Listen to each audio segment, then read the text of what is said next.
Okay, I'd like to take a couple of minutes now to just introduce you to a really, really good friend of mine. His name is Aristotle.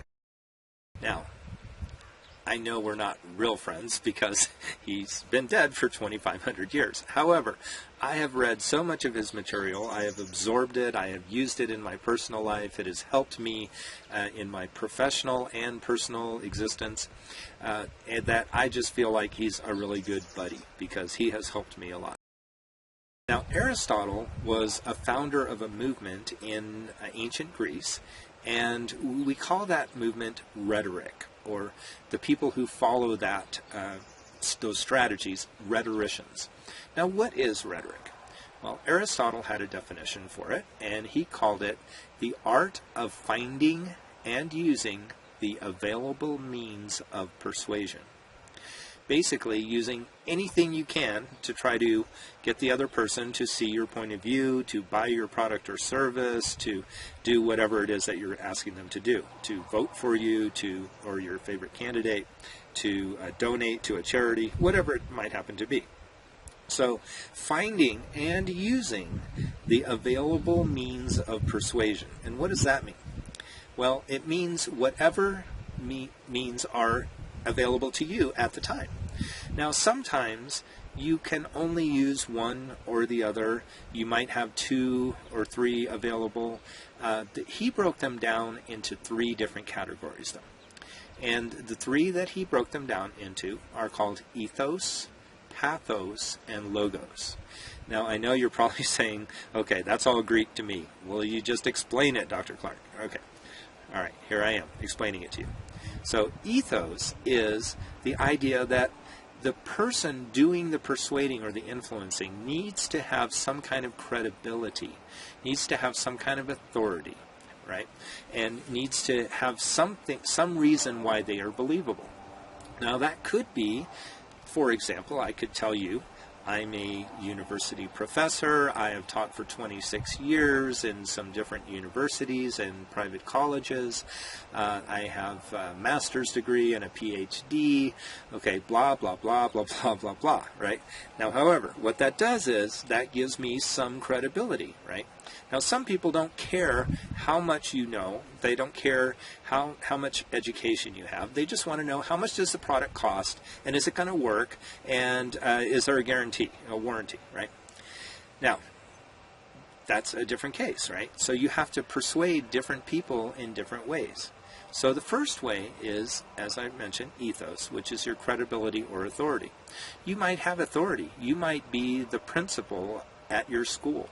You might be the owner of your company.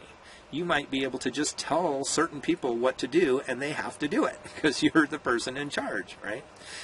Now, that works with your employees, and it works with your students, it works with the other people that are under you or around you. However, that might not work too well with your customers or with your prospects that you're hoping will become customers, right?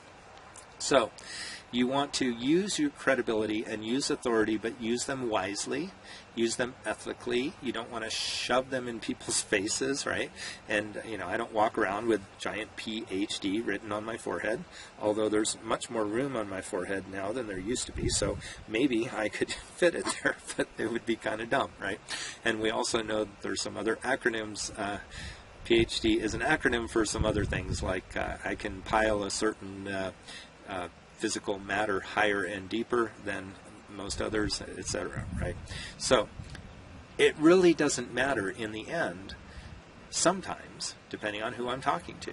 It doesn't matter how much education I have, or how many years I have taught, or how many papers I've published and conference presentations I've done, etc., etc. All those things that are important in the academic world, but in other areas might not be. So that's one of Aristotle's persuasion techniques. Now, there's 2 others. There's pathos and logos. So let's talk about pathos for a minute.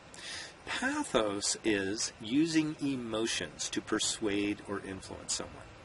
And you can little kids know how to do this, right? If they don't get the cookie when they're standing in the aisle, or the little candy bar when they're standing in the grocery aisle, they start wailing and crying and making noise, right? Which makes their mom or dad upset, and then sometimes they'll give in. And the reason why the kids do it is because they know it works sometimes, right? Sometimes in emotional situations, someone might start crying or might start laughing, right? And making you feel good. And if you feel good, you're going to associate those feelings with the product or service that is available. If you see me doing this, sometimes I'm using hand gestures, sometimes I'm swatting bugs away. Okay. One of the nice things about being up here in the mountains in northern New Mexico is it's fairly dry, and we don't have a lot of mosquitoes. However, we do have these little kind of gnat-looking things, and there's some moths and other bugs that occasionally show up. So there you go. That's why I do this. Okay, so back to pathos. Pathos is this idea of using emotions and associating emotions with the thing that you're trying to persuade the person of. So that's why you'll see, for example, in a beer commercial, you might see a couple of guys standing there drinking a certain brand of beer, and they're surrounded by beautiful girls in bikinis, and they're all laughing and having a great time, right? Well, is the beer really going to, which brand of beer you drink really going to make a difference whether you're having a good time or not, or whether you drink beer at all? You can have a great time without drinking anything alcoholic, or without drinking anything, at least for a few hours anyway. The human body can go without water for several hours at a time. So it doesn't really matter. However, what they're trying to do there is associate the good feelings, the party time. It's, you worked hard all week long. You deserve it. Don't you want to feel good and have that certain brand of beer, right? So I could go on with several other examples, and inside Elite Persuasion Academy, I do. And we'll see lots of different examples of that. Now, let's move on, though, to the last one. So we've talked about, which one did we talk about? We talked about pathos, which is using emotions. We talked about ethos, which is using credibility and authority. Now, our last one I want to mention just now is called logos. Remember, these are Aristotle's definitions of the three main ways to persuade others. And logos is for the people who don't really care about emotions. They're not going to buy your product if you make them happy or sad. They don't really care who you are, what your title is, how much education you have, how much, if you were the top salesperson the last 3 years in a row, they could care less. They just want to know the facts. They want statistics. They want to know percentages. How often is this car going to break down? What is the exact cost after all the interest is added and all of the added features and the extra stereo and the rust proofing and all that stuff, right? So they're not impressed by who you are. They're not impressed by your emotions, and they're not going to be moved by your emotions. They just need facts, figures, statistics, scientific evidence, anything like that. That's going to help persuade people. Now, do you only use ethos? Do you only use logos? Do you only use pathos? No, usually you use a combination of these three. So it's really important to remember that.